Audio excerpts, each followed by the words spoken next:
ہے اذان کی آواز۔ اللہ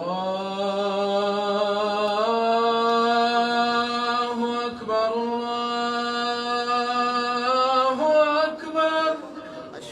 ورلڈ رپورٹ کے مطابق فجر کی اذان صبح سب سے پہلے انڈونیشیا سے شروع ہوتی ہے اور پھر Malaysia, Dhaka, Sri Lanka, India, Pakistan, Muscat, سعودی عربیہ، کویت، دبئی، یمن، عراق، ایران، استنبول، لیبیا، امریکہ تک لگاتار 9 گھنٹے تک اذان ہوتی ہوئی واپس انڈونیشیا پہنچتی ہے، جہاں ظہر کی اذان کا وقت شروع ہو جاتا ہے۔ اس طرح 5 وقت کی اذان سے پوری زمین پر ایک بھی سیکنڈ ایسا نہیں جب اذان کی آواز نہ آتی ہو۔ اس معاملات کو اپنے تک محدود نہ رکھیے بلکہ سب جاننے والوں کو اللہ پاک کے اس معجزے کے بارے میں بتائیے۔ اللہ تعالیٰ یہ پیغام بھیجنے والے کی ہر دعا اپنی بارگاہ میں قبول فرمائے، آمین۔